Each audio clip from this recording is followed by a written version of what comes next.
This is the GV Podcast, a variety review podcast featuring two of the three idiots giving their thoughts on cartoons and anime. This is an opinion-based podcast, and there's no way we're saying our thoughts and opinions are objective. Keep this in mind and enjoy the show. Oh, I was supposed to think of something. Mayhem.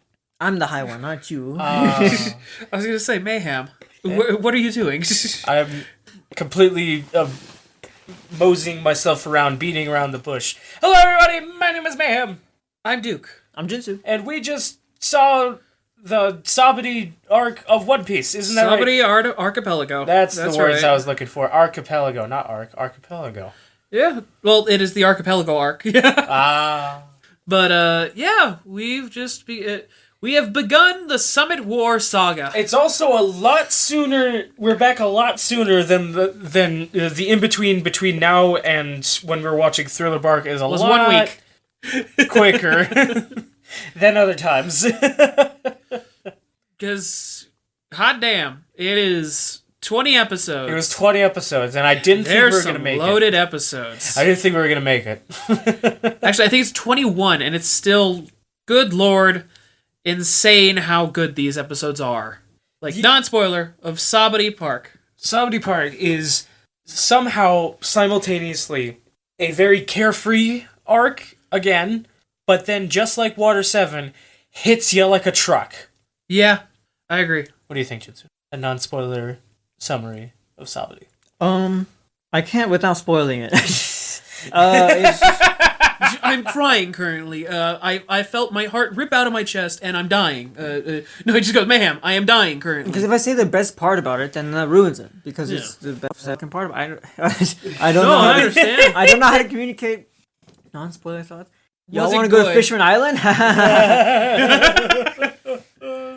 3 days, guys. So 3 days. Just 3. 3 days. Promise. 3 days. That's what I tell my teacher. I'll get back to you in 3 days. I'll get back to you in 3 days. 3 years later. I've decided no. So I finished it. So the story. Let's go ahead and mention that basically starts off, it's Brooke is the skeleton from last season. Brooke has joined the crew. Best It's all character. nice and fun. And they have a little fun, small adventure with a mermaid.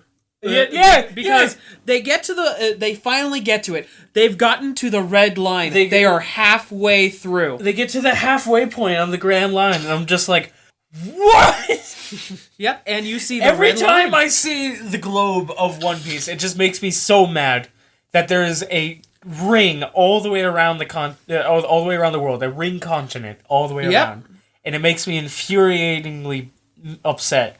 You should have more volcanoes. Yes, that would be helpful. Yeah. I would then be less mad.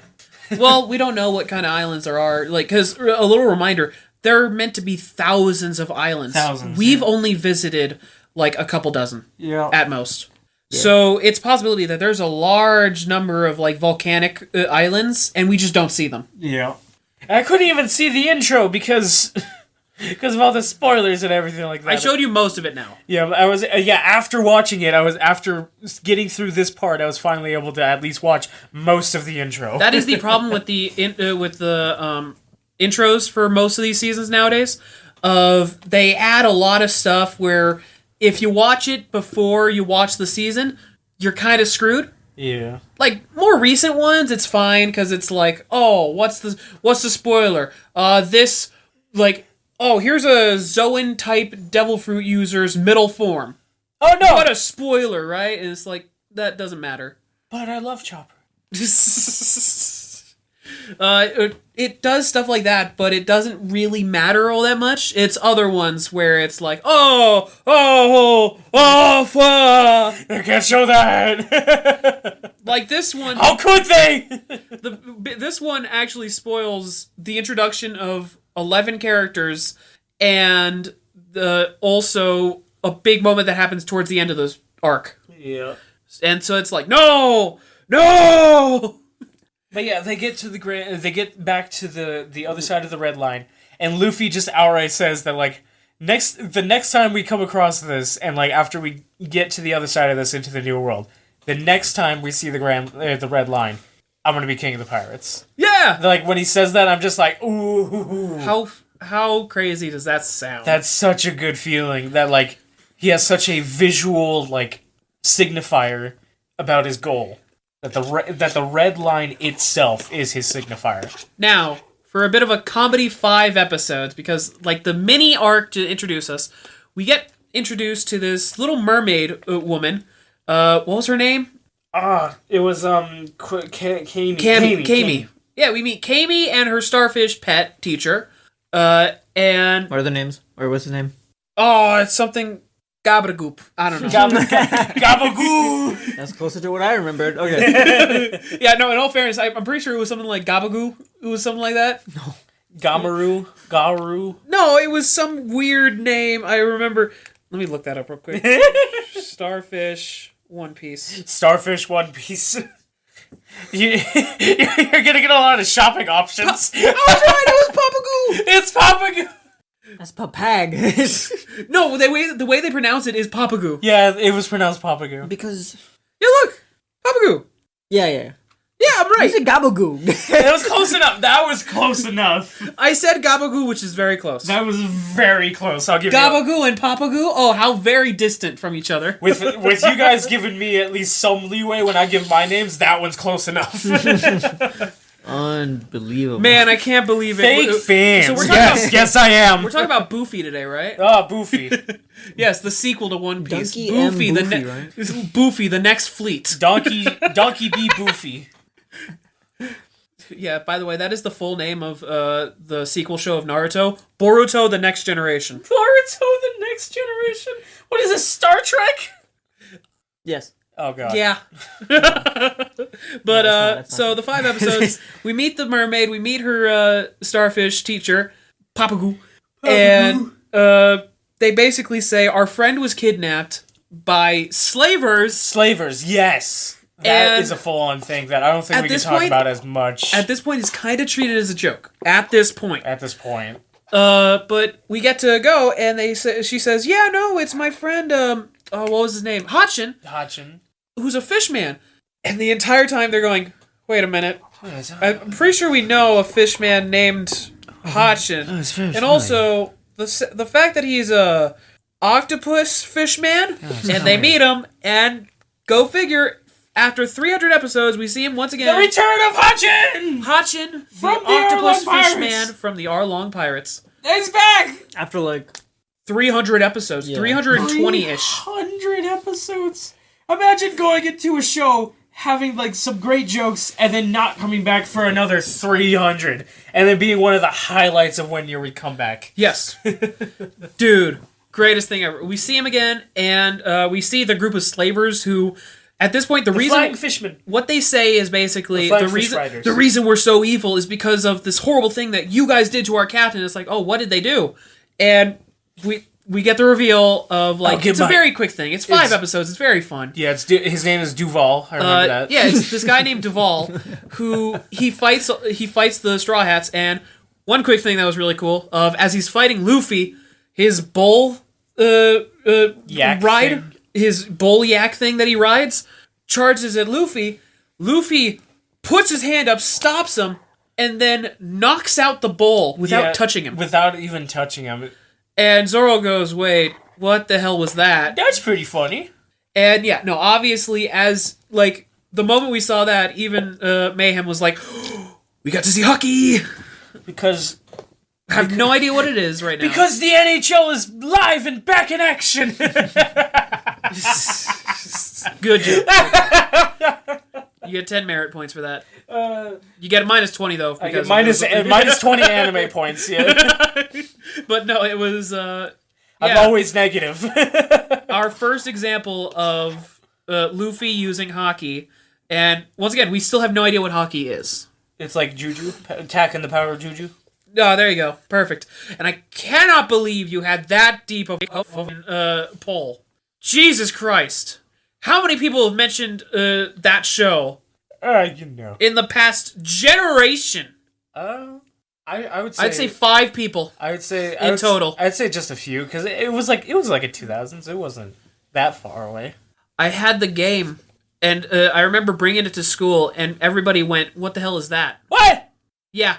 What? Yeah, no, there was very few people talked about it. Dude, why do you think it barely existed, essentially? Oh my god. Why do you think you've never seen anything else from it? That's a missed... People have had a missed opportunity. What about you, Jinsu? You're not giving any input. What about you? Attacking the Power of Juju. Attacking the Power of Juju? Remember that show? Attacking the Power of Nickelodeon? Juju. No. Nightmare. Exactly. See? Attack of the Pirate Juju? Dude, you've spoken to the one other person in the entire world who knows about that show. My brother, stand up! My brother, stand up! 3 people around the world stand up. Stand That's up it. and sit down, and stand up and sit down, and pull out of your ass and sit on it. Oh no, I'm in a Catholic church. Stand up, sit down, stand up, sit down. Kneel! Anyway, Kneel! Duval, Kneel! we get the reveal that the reason why Duval is so pissed, it's specifically against Sanji, because it's revealed Duval is the guy on the wanted poster of Sanji. Yeah, that wasn't a shitty drawing. That was a dude. That was actually the picture of Duval and not the spoofed drawing of Sanji. Yeah. I cannot believe How'd you like that joke? that happened. It is the dumbest thing I've ever seen happen. Where the joke of a character not looking the way that he's supposed to look on like a picture is taken to the farthest extreme that it could be. And that it's actually a person and their life was uprooted because of the picture, the wanted poster. Yeah. I cannot believe that I've finally a seen mastermind. I can't believe I've finally seen an example of that. Oda is a mastermind. Oda, full on, just made me go, what? It was the funniest simultaneous like reaction that I had of that's fucking hilarious and I fucking hate that. So Sanji quickly fixes the problem as he goes over and he does beats... SpongeBob. Huh? He does a SpongeBob. Yeah, he beats the shit out of Duval and makes him handsome. And so later on, he basically says, like, Duval then becomes essentially a subordinate to Sanji. Yeah. Young master! And he becomes very narcissistic and calls His himself entire crew handsome. now calls him handsome. Like, yes, handsome! And anytime anyone calls to him, he goes, "Oh, did you say handsome?" Did you say that I'm handsome? I love it so much. It's so ridiculous. I wasn't But yeah, talking to you. That's the mini arc, and we get a reunion of Hachin and Nami and the rest of the group, but that's the big one of like, so Nami, is everything okay? And it's You're like, not extending your lips out enough for Hachin's voice. So Nami, is... Oh my god, I will not be able to. But, so basically, yeah, no, it's partially because Luffy finds out that he makes some really good food ever since he got reformed. And Octopus fillets! Or whatever they're called. It's takoyaki. Takoyaki, yeah. Octopus balls. Yeah. Not their balls. They but- got those? Yeah. But, he serves them up to the crew, everybody's all happy, and he sees Nami eating, and he goes, so, Nami, how do you like them? And everyone's, like, frozen, and she's just like, I'm You're not like- gonna... Your voice for Hachin is like 75% there. Yeah. So it's just And like... like the best part is that voice. Like the voice in the show. The voice in the show, like, oh my god. I'm heartbroken, man. I can't believe you'd say that about my voice. Nami, what do you think? It's like Kermit talking to the fucking octopus, and it's like, I can't believe that you would think that. I think it helps that because of the fact that I'm so... would you still love me if I always talked like this? He doesn't love you, period. It's like, start! When did I start? I'm gonna start. But no, I'll be honest. I think it is because of One Piece that I am usually quite. The word would probably be numb to feeling emotions for ridiculous characters. Yeah. Get it, get it. Oh god. No, that's the Dr. best one. Hogback's laugh drives me nuts. Yeah. Every time he just opens his mouth and goes, oh, and it's like, ah! So even in Japanese, it sucks. It's like, ah! No. It's that beginning sound with the osh. Oh, yeah. And then it goes, no, I fucking do it! The one that's the worst for me. The is- opening note, they like extends. He fucking. No, for every osh, You're right. It's so freaking awful. Every Osh. Every Osh has to be extended. It's him and... Every Osh has to be extended. That way they have a bigger OSHA violation. He's not forklift certified! Oh, this is fun. But, no, that's the thing. We start off with this ridiculous arc, and then they go, okay, so let's go ahead and help you guys to get to Fishman Island. First off, we need to go to Sabaody Park, because there's a guy who can help coat your ship to make it so you guys can go. And it's like, okay, that's pretty weird. Where's Fishman Island? Oh, underwater. So it's not an island! What did he? Alright, okay, I guess I know. You guys know something I don't. Isn't that a surprise? Yeah. Yeah, like the 8th gate. I love making references to stuff he will never understand. Until he does. Until I do, and then I can just start attacking you guys. Yeah. But, so, they go to Sabaody Park, and there's a lot of fear from Hachin and Kami. And we get to see why, because for the next few episodes... Describe how Sabaody Park looks like. It's not an island. Yep. It is actually a collection of mangrove trees. Shout out to Minecraft. Shout out to Minecraft, how it taught us that the mangrove tree is actually a big water tree. I still say the funniest thing is the fact that Sabaody Park, I didn't know that was... I thought that was the next island they were supposed to go to, and then when I find out it's not, and they explained that, I didn't know about the mangrove thing. And so I was like, I hate that the first place I ever heard about mangrove trees was fucking Minecraft. It's because you planted the tree and I went, hey, what's that tree? That looks pretty cool. Yeah, no, specifically I went, oh, Mayhem, look, this traveling salesman, he sells propagules. And it's like, what's that? What's a propagule? And then I run over and plant What's a gabagool? And the way it grew, we were just looking at it like, oh, that's so weird, that's cool. And then we watched the show and we're like, wait, man, where are the propagules for this tree? where's the propagule? Propagule? Quick, Luffy, grab some bone meal. We'll make another island. We'll make this place bigger. District 72. 85 trees. But yeah, no, we go to the island and it's a whole thing of basically the way they describe it is that it's this weird collection of trees where the way that they're set up is it has kind of like soap underneath the moss. Well, it's like a layer. It's like it's almost like sap in a way, where like you don't have to go too far under the trees. Creates a bunch of bubbles, like existence, and then you can just get like an entire soap bubble. But the thing is that you can't take the bubbles off the island area because of its a unique ecosystem that allows the bubbles to exist. That is so fascinating, and I love that, by the way. And we find that out by Luffy going up, bouncing on all the bubbles, and then getting too high out of the atmosphere of the island, and it popping. Also, the pop is like a goddamn gunshot. You haven't been around enough guns. Although it does make the ambience of the island In pretty one nice. piece. It makes the ambience really nice. You hear popping constantly. Yeah.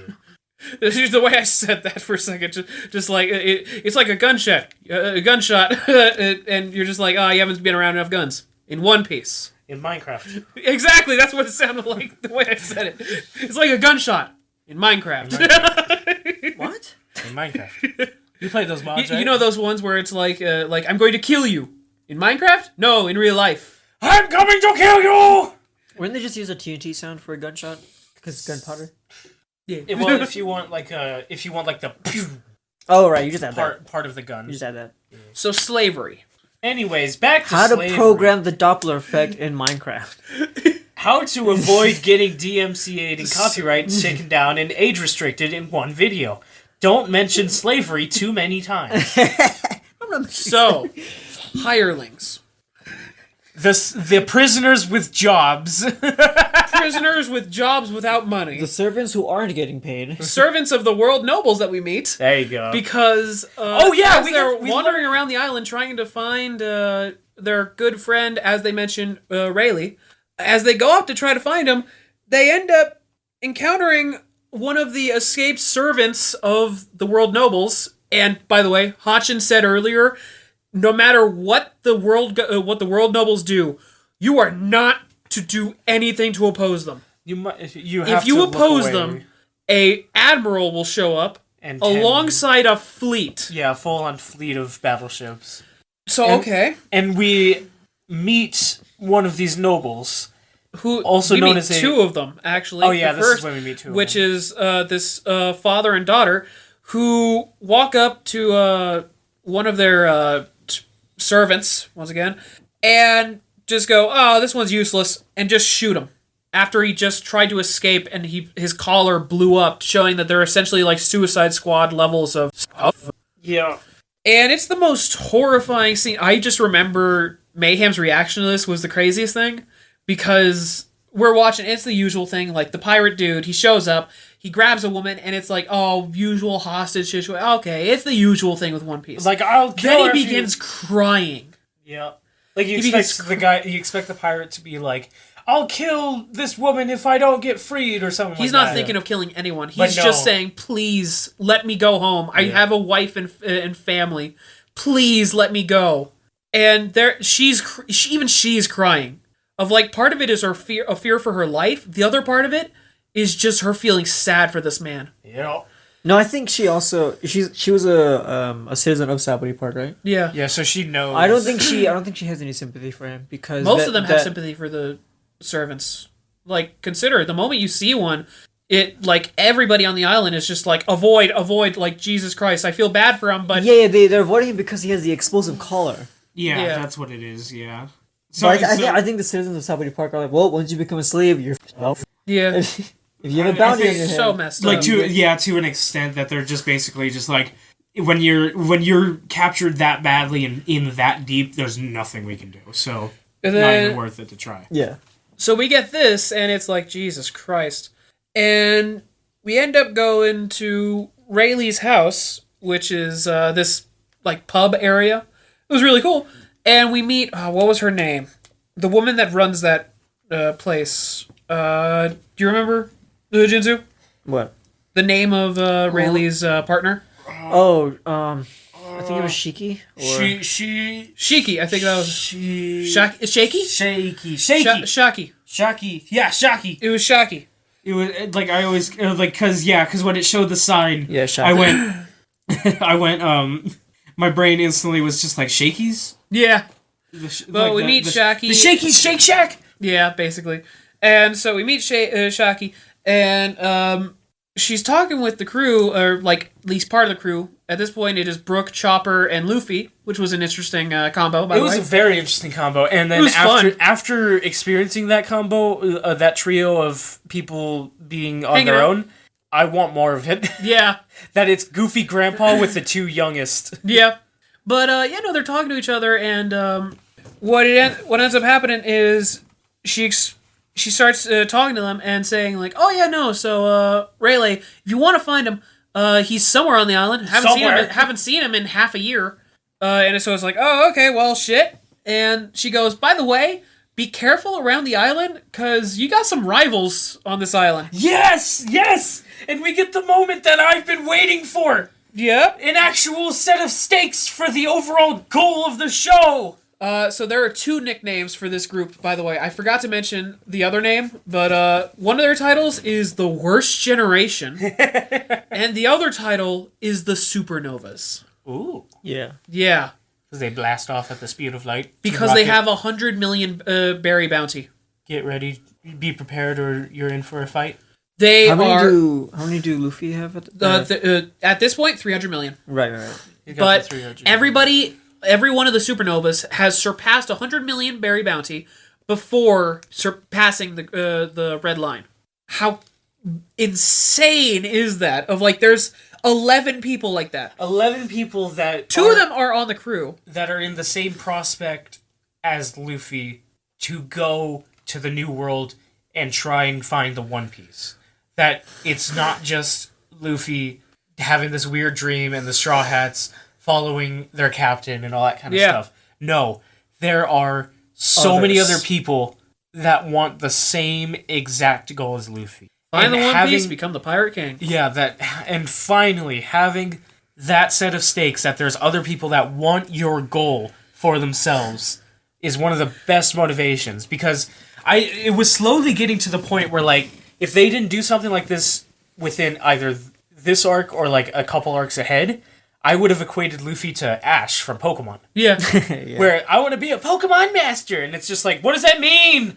Why does nobody else want this? By the way, genuinely, 3 episodes. It took you 3 episodes for you to go, oh, that's why people say One Piece is the best thing ever. Yes! All of it has finally been set up, and these 3 episodes have been exactly the thing that has been coveted about One Piece. Yep. This has been exactly the situation that turned so many people into One Piece nuts. Yeah, you've seen some of those emotional moments that made people go nuts. I mean, the walk to Arlong Park, that was followed by just Nami's tears. Yeah. That is one of the greatest moments. Followed by... Every time Water 7 and Eni's lobby. Oh, yeah. Every time someone joins, it's emotional as hell. Every time. And that was all of the setup necessary to give Luffy his crew to actually pursue his goal. And there's other people now that stand in his way. I still feel that One Piece has the greatest emotional moments for some shows, because they have such a vast number of emotional moments. I mean, God, when you think, oh, what's one of the most emotional moments of all of One Piece? And immediately you're able to think of a speech is insane. No, it's one start thing, counting on one hand, then you bring up the other hand. It's one thing to list a number of scenes. It's another when you can list those scenes and then say a quote from that scene. Verbatim, yeah. Tell me, from it. When does a man die? Oh, shut up. Exactly. You know exactly what I'm talking about. Because you don't ever shut up about it! But Jinzu, you know exactly what I mean when I say that. Tell me, when does a man die? Right now. Who says that again? I wonder if that showed up on the audio. When a gunshot pierces his heart? Yes! Oh, right. Exactly. The moment that the speech goes on... My favorite character. How can I forget his speech? Exactly. It's so fucking good. Boofy. No, that was said by a Lolo Noah Dolo. Brolo Lobo Bobo. I still say one of the scenes that still gets me to this day is whenever I watch Robin, her "I Want to Live" moment. That was really good too. Dubber sub. I say this no matter what. Dubber sub. It rocks. Yeah. No, what's a dubber sub? Like Subway with dip, or? Good thing I got a gun. Why was the way that you pulled out your finger gun was like the same way I saw that video of the old lady like in the the grocery store like pull out like a water pistol where she's just like, all right, yes, hello, and then the worker guy pulled out the 2 bananas. I hope that picks up. Just a colliding of the paper towel roll. But anyway. After this, we get to meet the 11 supernovas, which include Luffy, Zoro. I'm going to try my best to name as many as possible. Law. I remember there was... I'm going to go... I'll leave Law and the other one till the end. Because I got to... Dude, I got to run through the others that are... The other 9! There's Apu, who was this weird, janky fella with 2 elbows. instrument... theme basically to him. He has an instrument theme and 2 elbows. There was what was his name? Roge or something like that. What was his name? The big monk. Oh yeah, he's a sky person. He's a Skypean. The monk dude. There's him. There was Hawkins, who was a voodoo guy. A very interesting power that we get to see. Voodoo doll straw man. There was Diaz Drake. Which, by the way, Diaz Drake, I was wondering why they say that, but they show X Drake, and it's like, oh, Diaz. Just the Spanish number for 10. 10, yeah. And it's X meaning 10. Isn't Diaz also a name? Yeah, which means it's just the double right there. Yeah. But mind you, whenever they show the written name, they say Diaz Drake, but it shows X Drake. Right. Yeah. That guy. The dinosaur. Trying to remember the others. There was Killer. There's there's the girl. Yeah, remember Killer though? The guy with the mask? Yeah. And the scythes. Really fucking cool. Then there was Jewelry Bonnie. That was her name. Bonnie. Yeah. There was Capone. Hey, reminder. Capone. Yeah, there's Pirate Mafia. Yes. And the reminder of those 2 is that Jewelry Bonnie, her power has to do with aging. So she can make a person older or younger. Yep. Meanwhile, Capone has the best one, being the castle fruit. The castle fruit. I think that's what it's called. Or the stronghold. The fort. The fort. That'd be a perfect name. No, the Fortnite. Fort Height. God damn it. Fort Heights. Fort Height West. But man, it's so good. I think that was all the major ones from there. Besides the two. Besides the other two, who were Captain Kidd and Trafalgar Law. And I saw those Trafalgar Law. I saw those two, recognized Law, and went, that's the guy who stands next to Luffy in those later things that I've been spoiled on. Yeah. And then I see Captain Kidd, and I go, Dio? The moment you heard Captain Kidd, I remember you freaking out. Yes! Because every time I finally hear a pirate person's, like a mythical, like a story folk pirate name, like Blackbeard. Yeah, Blackbeard, Captain Kidd is among those ranks, basically. And Long John Silver. And yep, exactly. And Olanoa's a pirate, and then there was... Rodonoa is a pirate. There's also Jewelry Bonnie is a pirate. Jewelry Bonnie's a pirate. But yeah, like hearing all of them, and I'm just going like, yes! The funny thing about Rodonoa, by the way, is the fact that it is the like Japanese version of the saying it, because the actual pirate's name was like Lolonoa. Yeah. Lalanoa. I was saying Lalanoa. He was the pirate. Yeah. And then there's Zoro. It's the combination of Lalanoa and Zoro. Really good. Really good. But He's good at naming. He's good at naming. Yeah.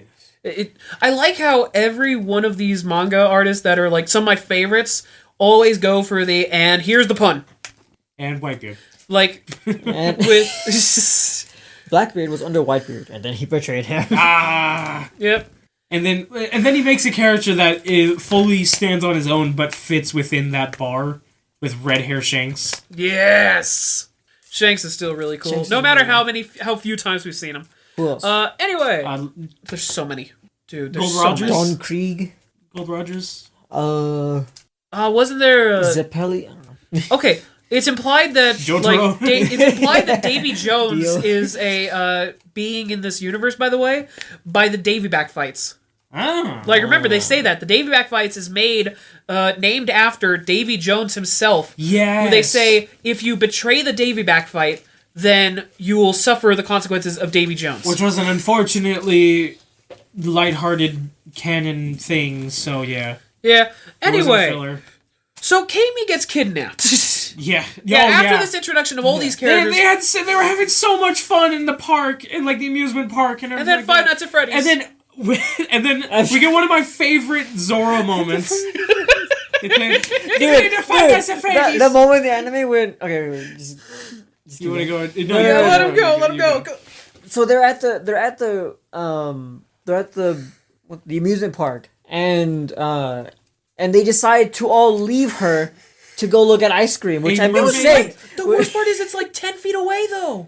Yeah. Like that makes it sound like they ran off somewhere hidden, and it's like no, they're like 10 feet away. Okay, but they know that they're prejudiced against on the island, and they know that it's like dangerous for them. And she just almost was kidnapped. And if people know that she's a mermaid, they will try to kidnap her on the island where they kidnap people. Yeah.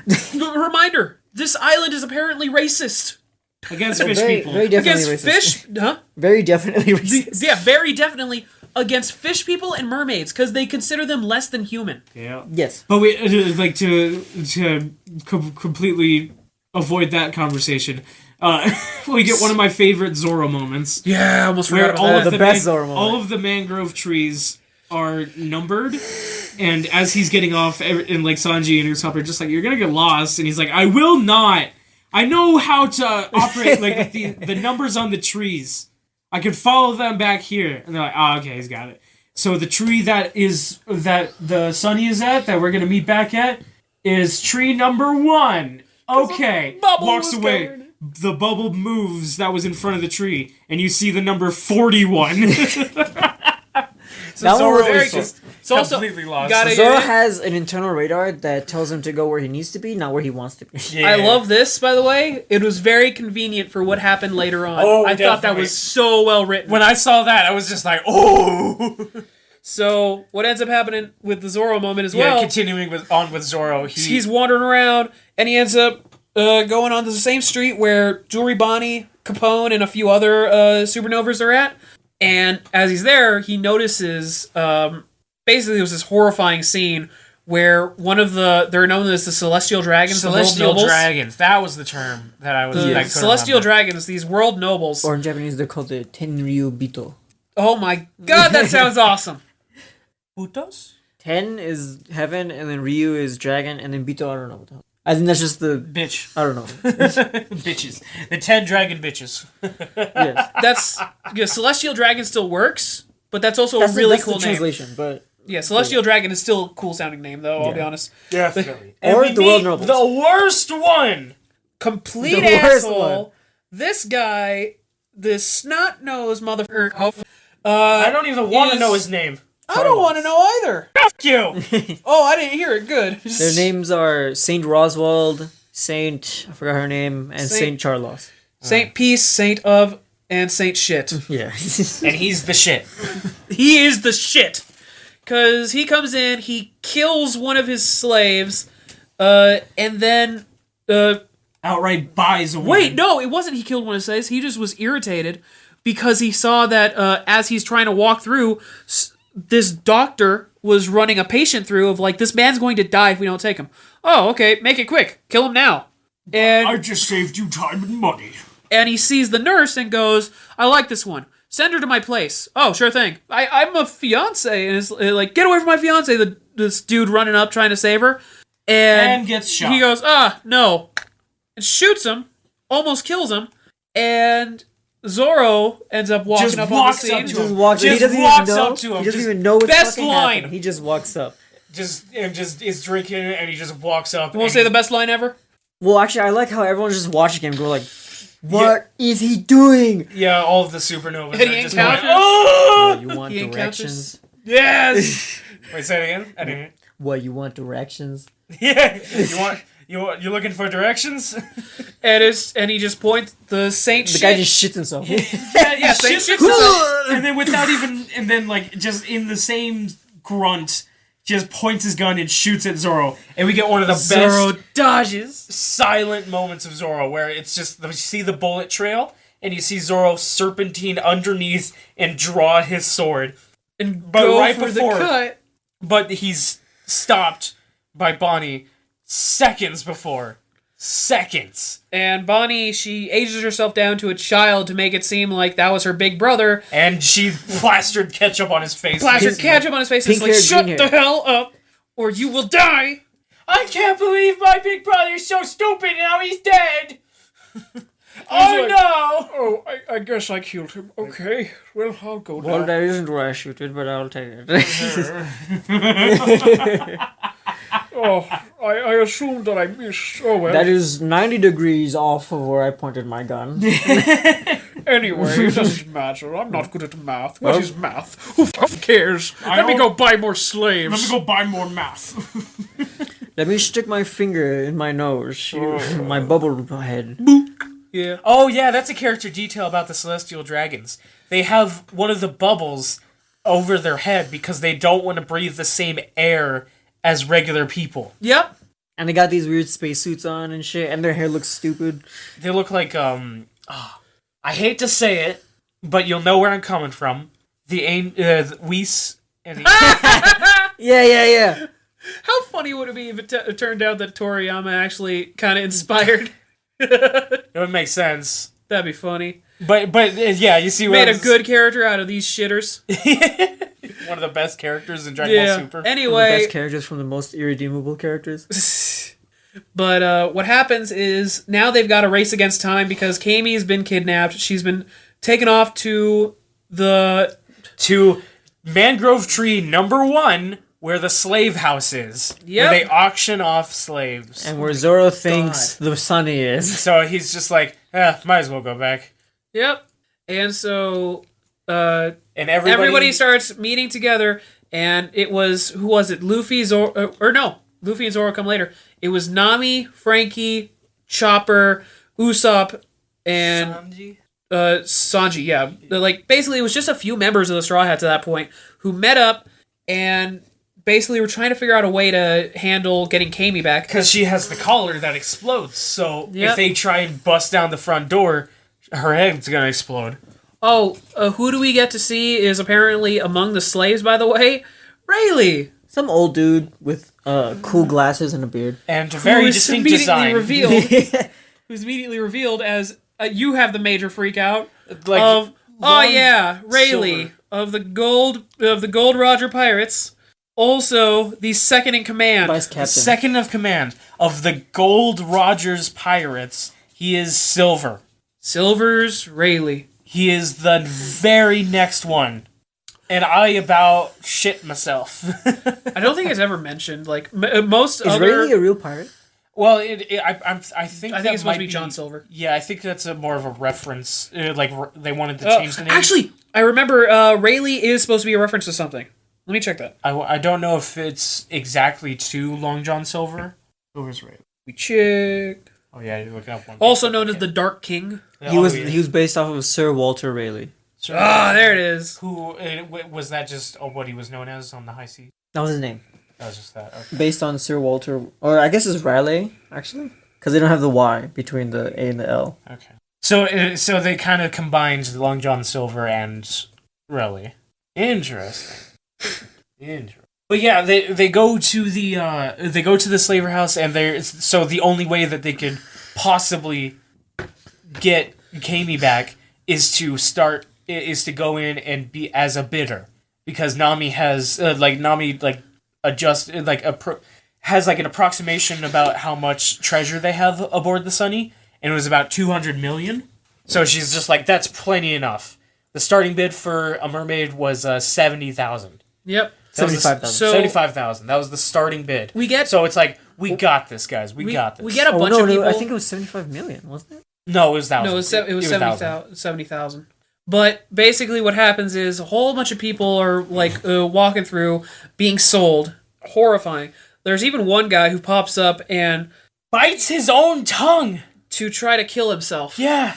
Because he'd rather die than be sold as a slave.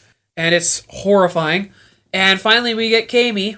Forgot, in the background there's also another one of the two people left at the end. It is Rayleigh and a giant. A giant that's kind of just hanging out. Yeah, really cool.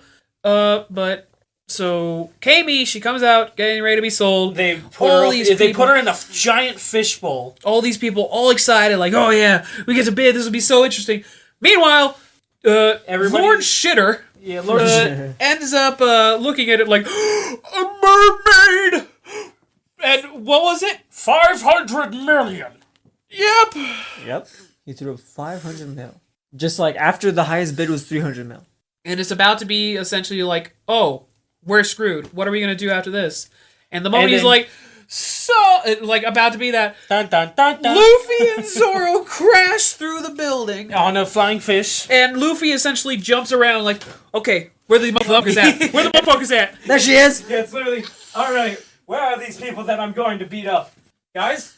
Oh. And he turns around. There she is! And he starts charging forward, getting ready to without a second free thought. Kami. Without a second thought. And Hachin runs over like, no, you can't do this! No, you can't do this, remember? I can't believe you! I told you, you can't go against the Lord Nobles! Waka waka! And he reveals that he's a fish man. Everybody starts screaming, freaking out. Oh, he has and Luffy keeps charging over, turns around when he hears a bullet shot go through Hachin. And he sees as the world noble shot Hachin. The shitter shot. Shitter shot Hachin. Shitter shot Hachu. So, we get this moment where Hachin is begging Luffy of don't do anything. This is genuinely one of those moments, by the way, where I was joking about, ridiculous characters. No, don't do it. I'm still a virgin. With great power comes great big booty bitches. What? No. But, basically, what ends up happening is, this is the point I was talking about when I said One Piece is the show that made me so easily into the road of, even though it's a ridiculous character, they can still have very powerful moments. Yeah, with Hachin. And this is the moment where he's saying, honestly, when it comes down to it, I maybe even deserve this. For everything that I put people through, for what I put Nami through, I deserve this. And in the Arlong Pirates, the dude seeing Luffy just shitter, kind of like, watching Luffy just look at Hachin and like listen to him for a second. He was gonna be like, I understand. And he puts his arm down and he very comfortably tries to rest Hachin before laying down and smack on bitch ass Charlos. Walks up to Shitter and just bursts his bubble, just full on. The screen turns black and white. Boom. As he reels back. I feel like that should be the thumbnail, just for the satisfaction of it. Yeah. Yes. Oh, there's a few thumbnails I got here. Don't worry. The most cathartic episode in One Piece. That was so good because they built they built Shitter up so much. You saw how I edited. Just for Luffy to just come up and just boom. Like they teased Zoro killing him, and then they just had Luffy do it. And they had Luffy. Then they said, you know what? Luffy needs this. Luffy. But okay. Mayhem, you saw how I edited the Akira episode where I had like the slide for the beginning of the video? Oh, there you go. I'm gonna have the reel up to the punch, and then just will be the rest of the video. Good, very good. I very much approve of that. Oh, it's so good. I've signed off on it. But yeah. And so we get the punch, and now there's a massive fight breaks out, and a giant fight. Meanwhile, in the background, we've got Captain Kidd and Law just watching, like, man. Oh, I wanted to bring up in the manga. Yes. I know exactly what you're gonna say. So in the manga, the introduction to Trafalgar Law is a little different. When because Eustace has a subordinate who tells him who's who and everything and what's going on. Yeah, killer. And he goes, hey, that guy over there is Trafalgar Law. And as they look over at him, Trafalgar Law's already like turned back. He's chilling back. But in the manga, he's got the bird up. He's sitting there just flips him off with a big shitting grin on his face. And I think that automatically makes him one of my favorite characters. Yeah, the way that Captain Kidd is just like, I gotta see how crazy this Luffy guy is. And then Luffy crashes in and attacks the Celestial Dragon, and Captain Kidd's just like, oh, he's that crazy! Okay. Hey, have I mentioned who voices Trafalgar Law in the dub? Isn't it Matt Mercer? Yes. Yeah, it's Matt Mercer. Yeah. Yeah, it's you Levi. got Jotaro. So that's another reason why Jotaro when I look Levi. at Captain Kidd, I see Dio and then Jotaro. In the sub, it's Levi. Levi is Trafalgar Law. That's amazing. Okay, Jinsu, want to know how that makes it even better? Guess who is also the voice of Levi? Matt Mercer. Oh, hey. That's perfect. That's honestly beautiful. I love it when sub and dub characters, like voice actors, are the same. Yeah. That whoever they voice in dub, they're paired always with the same person in sub. In English, One Piece is my favorite because of the number of different voices that kind of like they do similar things but not perfectly align. Because like Dragon Ball voices, it's a more common thing nowadays. Yeah. It's a more common thing nowadays. Before they didn't really give a shit. They were like, you know what? I think this voice fits with this character better. Like with Frankie. Yeah. But nowadays they just try to match the Japanese voice actor as much as possible. They try to match it as much as possible.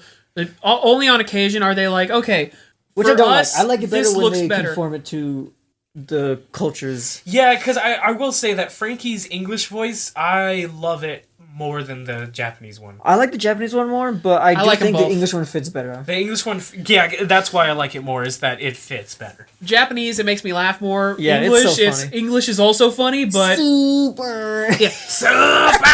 Yeah. It sounds nasally as fuck. Yeah, compare the nasally super to super! And meanwhile, no, I also love Frankie's entire character this arc was like very simple of like, he didn't do much, because he didn't have to do much. Yeah. It's like, okay, I've been recruited. This is my chill period now. Yeah. But like we got some very funny moments, including I'm gonna build a faster engine for this cow. Like also that moment of like pervert where he misheard the flying fish group. Flying fish formations convert. Huh? Pervert? Pervert. I find it funny that they keep on trying to put Frankie into the pervert category, even though Brooke and Sanji are right there. He's called the pervert because he's more free with how he dresses. Yeah, more of like the he's got a Speedo. All he's wearing is that Speedo and dude, the that's consistent. Shirt. That's consistent. He never wears pants. Good. Only wears Speedo. If there's one character detail that I'm fine with, it's that and Luffy's straw hat. Hell yeah. And Chopper's hat. So Zoro's green hair. And Zoro's green hair. And his Haramaki green belt that he changes every And Nami's everything. Well, Nami can change whatever the fuck she wants. And Brooke's face. When it comes to... Brooke's face keeps breaking. Okay. Wait, Nami and Robin always have new outfits that are always banger. That always make it feel good. Okay, so, General Mayhem and shoes! Rayleigh goes, I think it's time for me to pop out now. And so has the best walkout possible. Just pure silence as the giant is above him, tearing the place apart. And just, once again, no music, no sound effects, just pure silence. Yep. As he walks out, goes, I understand the situation. Clocks out everyone. Sends out a wave. Excluding the good guys, essentially. All the pirates. Yeah. Turns to Kami and says, you got one of those exploding collars. Let me fix that for you. And just gets rid of it. Yep. Just gone. Just takes it off. And he looks at Luffy and says, Monkey D. Luffy, I've been wanting to talk to you. I've been wanting to talk to you. Once we're out of here, come see me. And so Luffy is like, okay, what the fuck? Okay. And a bunch of Marines line up outside as Kid, Trafalgar Law, and Luffy go like, let's go ahead and handle this. And they're like, wait, what the fuck are you doing standing up? What are you this doing? Is my shit. What are you doing? Yeah. This is my shit right now. We finally get the rivalry! The trio rivalry that I always enjoy to see in shows. The three characters, that one of them's the main character, the one rival you like, and the one that you want to see lose. Is finally here. I basically described it. I basically described it as it's like Todoroki, Bakugo, and Deku if Deku was better. Yes. Yeah. And just the dynamics that are instantly set up, and you love instantly when Captain Kidd, Law, and Luffy interact with each other. And we got to see what their fruits do, by the way. Oh, yeah, they both have fruits. Yeah, they have devil fruits also. What is Law's one again? Law's is called the Op fruit. I hate it. That is not like operation? It's supposed to be operation. Because he makes it's an operating table. He makes a bubble, and then he draws his sword, and he cuts people apart. In much a similar way to Buggy's... So, want an explanation of what it is he's able to do?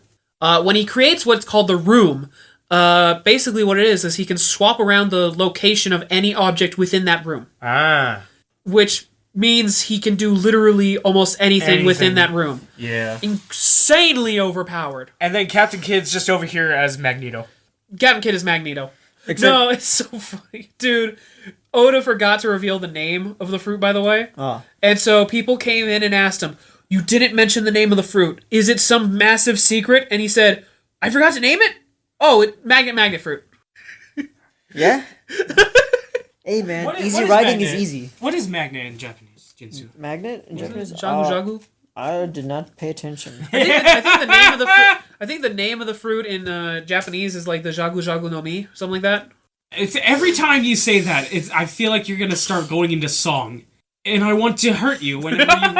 And the thing is that every time you go into song, I want to hurt you. Jishaku. So imagine Jishaku. My feelings. Oh, so it'd probably be the Shaku no Mi? Yeah. But no, dude, honestly, I'm surprised there's not a One Piece fan out there who made a rap. Jiki no Mi. Jiki! It's the Jiki no Mi! That literally sounds like a dance. Jiki. Get out on the floor and do the Jiki no Mi! You put your right foot in, you put your right foot up, you put your right foot out, you put your right foot up. That's funny. Yeah, it's just the magnet, but in Japanese it's Jiki. You put your right foot in the air, you put your left foot in the air, you put your ass on the ground, and you go, my back! But what happens is they burst through, they have the coolest fight of just showing off, by the way, look how badass I am. As, Law is just running through, mixing people up. Kid is knocking people the fuck out using a bunch of swords and cannons. I think it's the way, like you said, that there was two descriptors for these groups, that the worst generation and the supernovas. Yeah. I would call all of them the worst generation, but those three, I would call them the supernovas. Yeah. Supernova is meant to be a general term of like anybody with 100 million plus bounty. Yeah, there you go. Worst generation is just basically the people that have had the most influence. Yeah. And so that's definitely this Sex is talk. if Sanji, Zoro, and Luffy aren't the monster trio, this is the demon trio. The demon trio, yeah. But yeah, they have the whole fight. It's really cool, and they manage to run away. And everybody splits up. All the Straw Hats meet up together once again At Shaki's, and we get more story about Roger, including the biggest possible reveal about Roger. Because they say, wait a minute, you're a part of his crew, so how'd you escape? I mean, the entire crew was captured, right? And he goes, that's the thing. None of us were captured. Roger turned himself in. Yeah. Because he was suffering from a disease that would have killed him anyway. And who was trying to help him? Remember who was the doctor that was treating Roger? Oh,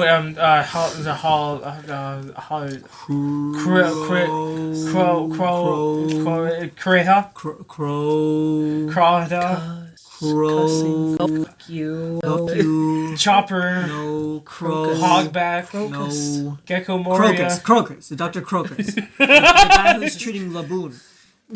Yes. Yeah. The guy who treated Laboon all the way back in like episode 60. He was the doctor on Gold Roger's ship. Yep. He was the doctor, and yeah, so that was the whole thing that was mentioned of like, oh yeah, no, he did mention he was a doctor on somebody's ship. It's like, oh, and there's finally that's the an ship. answer. He was the doctor of the Oro Jackson. Okay. Yep. Holy shit. We're slowly building the members of the Gold Roger pirates to get back together. And I still find it crazy that Gold Rogers is enough of a madman to go, well, I'm going to die. Might as well create the new pirate era. Yeah, he basically did that. And yeah, no, it is mentioned that alongside all this crazy shit, there's also Shanks and Buggy are the apprentice of Rayleigh. And it's just the number of stuff he just says of like, oh so yeah. like he's kind of Luffy's grandpa in a way. In a way. Yeah. So Luffy has a fourth grandpa? That's okay. That sounds about right. Actually, technically, you could have 4 grandpas. Your original parents and then your adoptive parents. That's true. Yeah. And you've just described One Piece. Good job. I just described Avatar. You just All described the how members of the One White Piece. Lotus. You just described how One Piece is basically just a collection of found Grandpas? family. No, it's a collection of found families. With the Straw Pirates especially, there's Like, definitely. dude, can you name even one relationship where it's like a father and son who are actually close together, like biologically? Like buried together or. Exactly. No, but like, dude, one of the few father-son relationships I can imagine is Usopp and Yasopp, and they're not close. In fact, every time when it comes down to it, he's like, "The sea called to me, so I had to leave," and it's like, you abandoned your child. Yep. Awesome. But yeah, if, just to count them real fast, Luffy has a grandpa of his grandpa, Garp, a grandpa in Brook, and a grandpa in Raleigh, and a grandpa in what I assume to be future with Whitebeard. Whitebeard, okay. Because Shanks he sees Shanks as his father, so he wouldn't fit in the actually, category. I think the closer Ace sees Whitebeard as his father.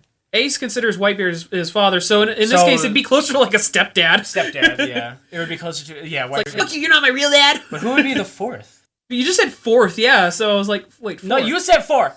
I did not say 4. You did. Rewriting reality. Yeah. Oh, okay. I have the editing power. In that case, it's the mayor of that one town. Oh yeah, that fit. Yeah, that fits. Yeah.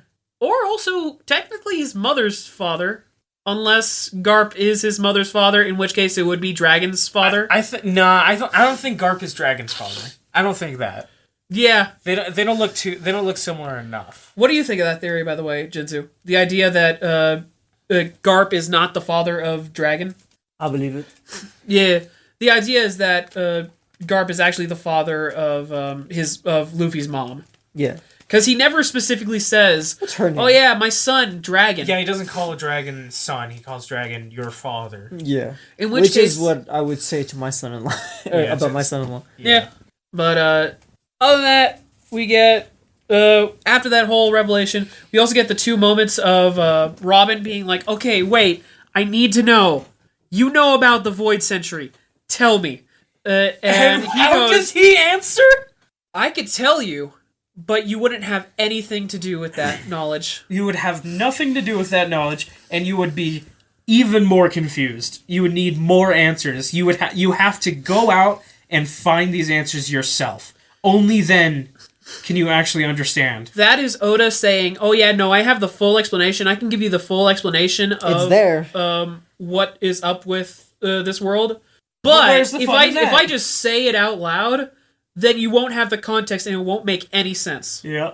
I love that.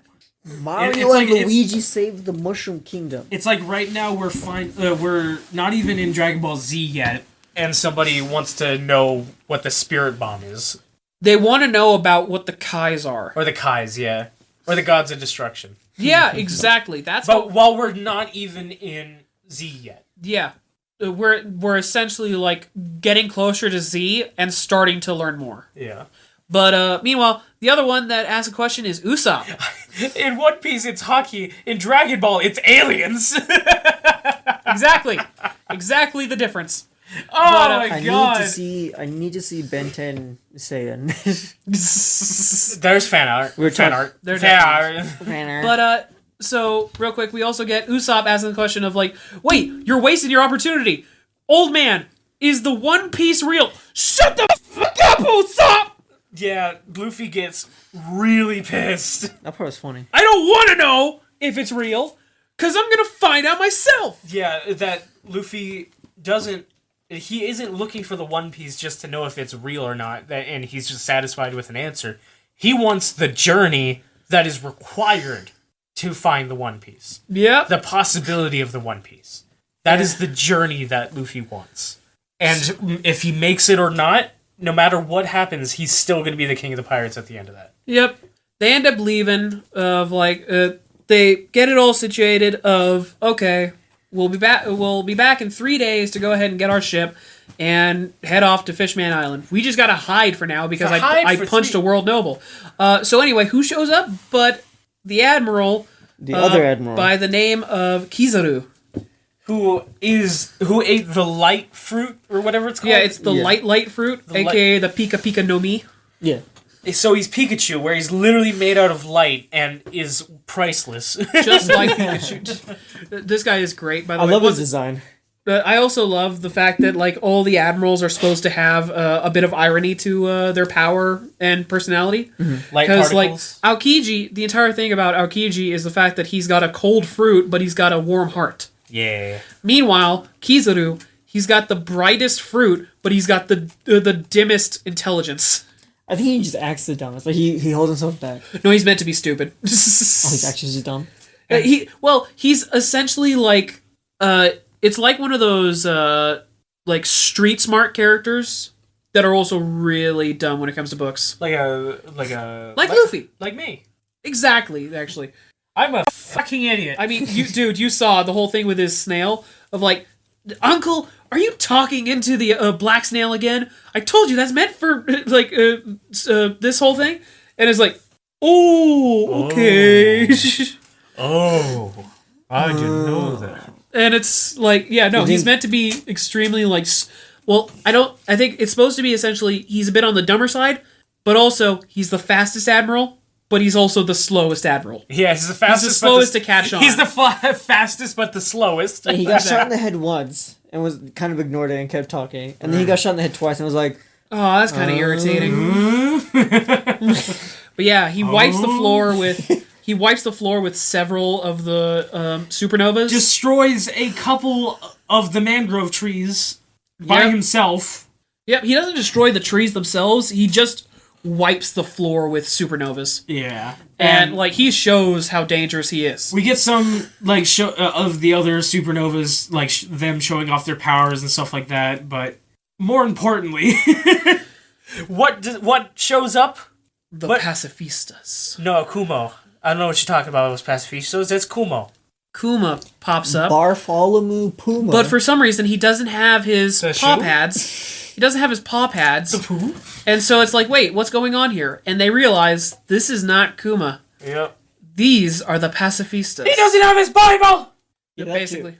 But yeah, it's a whole thing of these are the pacifistas, robots made in his image. Yeah, made to look exactly like him. They essentially cost the same as making a fleet. No, one battleship. Or one battleship. That's still crazy. And it's like, to put that in perspective. Holy shit, they've got super weapons now. Yeah. And so... And it walks. The crew manages... They managed to defeat one. They managed to defeat one, which was number 4. And then the nephew of Kizaru pops up. This axe-wielding member of the Marines. Like sumo scientist. Yeah, a sumo scientist character. Pops up with number 1... And they end up fighting these two, and Luffy's the one to say, okay, if we stay, we're fucked. We gotta get out of here. We need to run. And so they separate, and it's like 3 days. We'll be back in 3 days. And they run. They're getting messed up by Kizaru. They're getting messed up by the axe wielder. It's this really messed interesting... up by the pacifista. Yeah, they're getting fucking destroyed. Yeah, it's this very interesting leapfrog of... It's not so much them... trying to successfully getting away or anything like that. It's them just getting more and more messed up, hurt, injured, everything, that even Chopper has to decide to use the third rumble ball, which turns him into the monster thing. And what happens when Kumo finally interacts with Zoro? A really good fight. Yep. And then it ends in one way. The only way it could have ended. With Kumo. You forgot the fact that he actually walked up on him. Because it was like, oh, fuck, we're f***ed. And then Kuma shows up. And it's like, oh, no. And Zoro faces him of like, don't worry, I'll try to handle this one, even though he's messed up. Oh, yeah, because Zoro, the entire time, his wounds after nothing happened... Physical trauma. ...have still not fully fixed, and he also has the physical trauma of it. So Zoro has been largely nerfed this entire time. And so what happens? Gone! Kuma basically said, if you could vacation on any island, what would it be? Or basically, what is your ideal vacation? Yeah. And then gone. And Zoro's gone. Starting with Zoro. It goes, what's the order again? Zoro. Then Brook, as Brook tries to defend Sanji and Usopp. And then Usopp, as Sanji's been launched off into the distance. And then Sanji, as he tries to avenge his friends. Then he moves on to the next group. Before informing Rayleigh of something, he moves on to the next group, where he takes out Frankie pretty quick. And Luffy tries to stop him. Luffy is pleading with him the entire time. And it is emotional as hell. They rank it up. Or they rank it the book up. And then Nami turns as she's about to be teleported away, just saying, Luffy, help me. Gone. Nami's gone. And the entire time is being displayed through metaphor of the bubbles. The bubbles popping. The bubbles, because once they reach the top, they pop, and they're gone. And then they actually had a similar moment of metaphor with the Roger Pirates earlier, where what it was described as is Roger... the bubble how Roger... all the bubbles inside the bubble. Yeah. And then Roger just decided to split with the crew. Bubble pops, and the only one left with Roger was Rayleigh until the very end. Yeah. But yeah, and so they're all popping for each one, each member of the crew being hit. Now that Nami's gone, it's only 3 left. And there's only 3 left, the monster version of Chopper, and Robin, and Luffy. And Kuma goes for Chopper. It's such good animation, by the way. This entire arc was so good. Yeah. Of Chopper's freaking out. He lunges towards Kuma, and Kuma just readies up, and the moment he touches, gone. And Robin being the last one that isn't Luffy. Just stop it, and he runs towards her, and right before, she just says, Luffy, and boom, gone. She's gone, before his eyes. And the way that Luffy breaks down after all of his friends are gone, just hit really hard. And then, the worst thing that they ever did, which was give back and take a look back at everything that has happened for every member to join their crew. It is a full-on recap of everybody joining the crew. And, oh my god. What are you doing? Yeah, this shit starts playing. Leaves from the vine. Falling so slow. And we get the whole crew, just one by one. Brooke's backstory, or Brooke's story of joining the crew. Frankie's story. Robin's. Chopper. Nami. Sanji. Usopp. And Zoro. And they're all just gone. And so was the last day of the Straw Hat Pirates. And the show ends. But it did say to be continued, so unfortunately. And I know that there's 1,000 episodes, so. My dude, can you imagine like the feels of watching like later a way off in the future episode of One Piece and then just the end? Oh yeah, that's the only. That'll break me. That'll break me. That's the only way it can end. Is instead of to be continued, it says the end. It will break me. I'm going to die. Are you here, Jinsu? Yeah, I'm listening. Okay. He's crying inside. He's dying because I'm stabbing him. Yeah, he's crying on the inside. But yeah, his tears are overflowing. That's it. That's it. I'm crying my eyes out. That's it. I'm jerking off. Damn it. That's it. You're getting cut out of the video. But that was Sabaody Park of One Piece. So let's talk about the characters. So what do you think of the supernovas and Rayleigh? So thoughts on the supernovas? They're all pretty badass. Yeah. Trafalgar Law. I love the fact that we now have people that will stand against Luffy, not as an enemy, but as a rival. Somebody who wants his dream for themselves. Yeah. In actual stakes, because they are potentially other people that could become King of the Pirates. Which character were you most excited to see? I have no idea about anybody. Like, which character are you now most excited to see in the future? I want to see more interactions between Captain Kidd and Luffy. Yeah. Because, Law is, I'm pretty sure, going to be a favorite. Oh, yeah, he's a favorite. Well, same with Kidd. But those are the two, top favorites. It's the same way with the rivals in Pokemon. Yeah. Everybody likes Hop, but everybody really, really wants to show Gary or Blue what for. Yep. Everybody wants to show him how much better you are than him. And that's what I want Luffy to do. Kid and Law are great characters, no matter what. I love Gary as a rival. Yeah. The one, smell you later.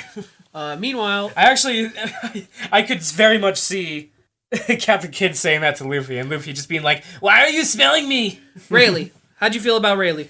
A very good reveal of somebody who has a lot of answers and could just end it all right now, and all of the questions, all of that stuff right now. But nobody wants him to. Yeah. Nobody wants him to. Yeah. And not even himself. Then, of course, we've got the new Admiral, Kizaru. We have Aokiji, Kizaru. All that is left to meet is Akainu. Interesting. Yeah, because Akainu is the only one that we have not met yet.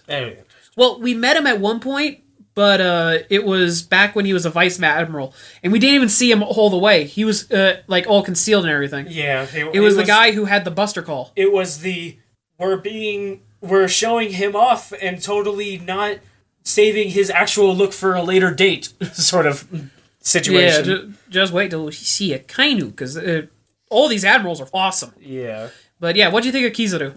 I found him funny, how it was just like somebody so powerful and he's just like, "Hey guys." Kind of chill. Yeah. He's the stoner of the admirals. That's one of the most terrifying kind of enemies. Yeah. Would this be your admiral? Yes. Jinzu? You don't. Why'd you even ask? You might as well. The light beam to. Okay, then between me and Mayhem, which one would be Aokiji? Aokiji? Yeah. It would have to be him. Oh damn! Okay. Wait, I get it. I get it, man. You know what? Aokiji. I get it. I thought you said Akainu. I thought you meant Akainu. I was thinking of Akainu. He would be Akainu. Oh, he'd be Akainu, and I'd be Aokiji. He'd be Aokiji. Okay, now then, when are we getting the figures of the three admirals sitting? For the sole reason of the first introduction to Aokiji was, "Damn, you got nice tits, girl. You free tonight?" Yeah, that's true. Damn, are you calling me out? Yes. Good. Okay, just making sure. Let me translate for him. Yes. And then you're Akainu, Mayhem. Okay. So no, my name's Mayhem. In other words, Soy Mayhem. Trafalgar Law? Oh. So there's a statue I'm definitely buying now and giving to the three of us. Giving I'm to the three. I'm splitting this up between the three of us. I can't wait to hand you that, Jinsu. Look, it's you. I just love. It's me. I just love this. Look, it's me. It's perfect. You saying that's?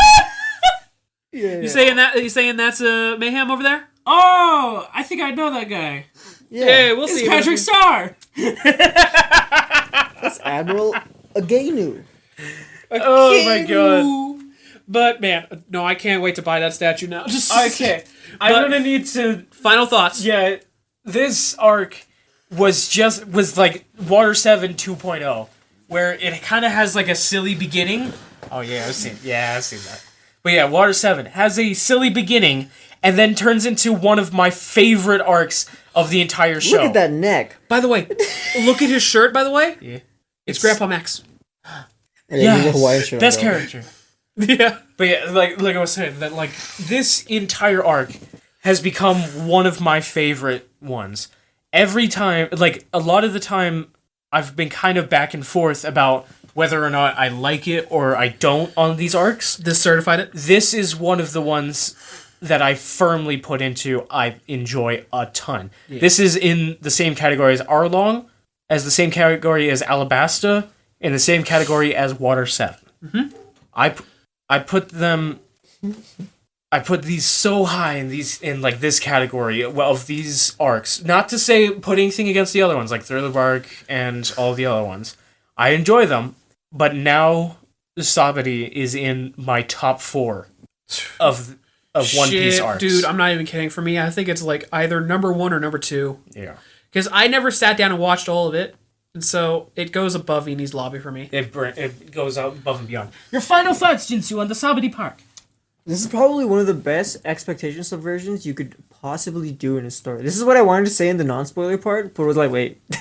Yeah, here you go. Yeah, bring it back. What do you want to say? So yeah, this has some of the best setup, some of the best character introductions, some of the best payoffs. Yeah, payoff. This arc was just great, and I can't wait to see where the story continues. Even though I already know where it continues. Yeah, but I can't wait to keep watching it. Yeah, exactly. In consistent order. Yeah. So, thoughts with Mayhem? My thought is, why? Why am I in so much pain? Because you're not prepared for what comes next. Yeah, because, that's the thing. Can I be prepared for what comes next? No. Yeah, you're already experiencing pain. Yeah. It'll only be given to you more. Okay, what's next? I'm going to give you your what's next real quick. Okay. Yeah. So, specifically, once again, I said I've divided into 4 parts. Uh-huh. You've watched the first of 4 parts. Yes. Yeah, this is part 1 of 4. This was actually the second shortest. Next one is also very, very short. Is it number 1 or number 3? Huh? Is it number 1 or number 3? Oh, this is the shortest. Yeah. Oh, this is number 1. This is the shortest, because the other 2 are very long. Ah, okay. They are long?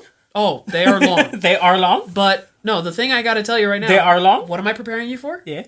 Guess who's gonna be on his own for a while? Luffy. The next Everybody. 3 arcs, the rest of the saga, essentially, is Luffy figuring shit out. Oh. Having to... Dude, it's essentially him restarting. Oh. And the arc that... It'll be the greatest show of Luffy's greatest power in all essence. Yeah. Of being that guy who just convinces people of, like, I like this guy. I'm gonna be friends with this guy. This is basically That's his the protagonist. arc. This is his protagonist arc. And I'm gonna tell you right now, you're gonna be very happy what this arc is gonna be, by the way. Wait, is Chopper gonna be alone? Is Chopper gonna be alone? Is Chopper gonna be alone? Not my child! I will hurt you! Why? The arc we're about to watch What? has a lot of titties. If you want to see more of our content, you can find our YouTube, Instagram, and Twitter on our linktree at linktree/greenvillains. That's linktr.ee/greenvillains.